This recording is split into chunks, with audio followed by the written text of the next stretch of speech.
Endi kelishimiz mındaq mavzu. Mavzudun birinchi islarni so'zlab bitaylik. Vatandosh, bugungi islar 2022-yil 3-oyning 24-kuni. Endiki mavzu. Zo'r ko'lamda vayron qilish xarakterlik qurol. Harbiy qurol yaratgan qurol. Ukraina NATO'ning yordamiga erishdi. Mavzular xabar 3-oyning 24-kuni Jungoga nazari torbitida e'lon qilindi. Xabar bunday boshlandi. Rossiyaning Ukrainaga tajovuz qilishi 4-haftaga qadam qo'yishga erishib, NATOga a'zo davlatlar yig'ini alohida yig'in chaqirdi. Bu yig'in bu qatimqi to'qinishga munosabatli ishlarni markazda muhokama qildi. NATO'ning kotibi Stoltenberg mundaq ko'rsatdi. NATO rahbarlari Ukrainaga bioximiyalik qurollar va yadro qurollardan mudofaa ko'radigan uskuna asboblarni yo'llab berdi. Urush rayini mundaq ko'rsatdi. Rossiya amaldorlari davomli dalillanmagan bir xil so'z iborni, ya'ni Ukraina harbiy qismlari Amerikaning qo'llashi ostida zo'r ko'lamda vayron qilish kuchiga ega harbiy qurollar bilan hujum qilishga yoki bioximiyalik qurollar yoki yadro qurollari orqali hujum qilishga tayyorlanmoqda.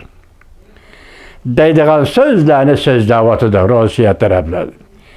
Bu so'zda aksicha bir oldi kishilarni ansirashga soldi. Ya'ni Rossiya askariy qismlari shuning o'xshash bir ishni qilishi mumkin.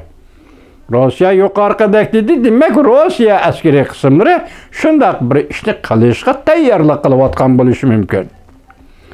Balki bu yolg'on xabar tarqatishning bir qismi bo'lishi kerak. Pul muomala gazeta xabar qilib mundaq ko'rsatdi. NATO'ning kotibi Stoltenberg 3-oyning 23-kuni chorshanba nutq so'zlaganda mundaq ko'rsatdi. 2-kuni, ya'ni 24-kuni yuqori darajaliklar yig'inida Ukrainani normadan tashqari qo'llashga qo'shildi. Jumlada Ukrainaga bioximiyalik qurollardan saqlanish, radiatsiyalik yadro qurollaridan saqlanish, uskuna asboblari bilan ta'minlashga qo'shildi. Internet bexatarligida yordam berishga qo'shildi. Demak, NATO a'zo davlatlar Ukrainaga shunday yordam berishga qo'shildi. G'arb davlatlari tunji qatam Rossiya zo'r ko'lamda qirg'ich qurollarni ishlatilishi mumkin deb ansirab turgan ahvol ostida.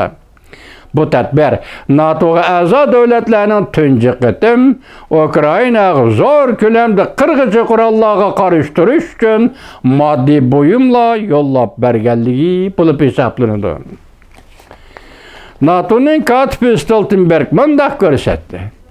Ximiyalik, biologiyalik qurollarni ishlatish mumkinligidan biz ansirayotimiz. O to'liqlab turib mundaq ko'rsatdi. NATO Rossiya prezidenti Vladimir Putinning yadro tahdidiga diqqat qildi. NATO Rossiya prezidenti Vladimir Putinning yadro tahdidiga diqqat qildi. Har qanday ximiyalik qurollarni ishlatish bu to'qinishning xarakterini o'zgartirib yutadi. Stoltenberg yana Rossiya hukumatining yadro tahdidi xatarlik va mas'uliyatsizlikdir. Amerika Qo'shma Shtatlar prezidenti Yevropaga ziyoratga berishdan burun Rossiyaning Amerika Qo'shma Shtatlari prezidenti Joe Biden Yevropaga ziyoratga berishdan burun Rossiyaning Ukrainaga ximiyalik qurollarni ishlatish haqiqiy tahdidi mavjud deb ko'rsatgan edi. Ukraina prezidenti Zelenskiy Ukraina armiyasining Rossiya armiyasining qo'lidan egallab olgan joylarni qaytarib olganligini tabrikladi. Ukraina armiyasi Kiev shahrining sirtidagi kichik bir shaharni Makarevni qaytarib oldi. Xerson shahrining atrofidagi tajovuzchi Rossiya armiyasini urush bilan chekindirdi. Davomini anglaysizlar vatandoshlar.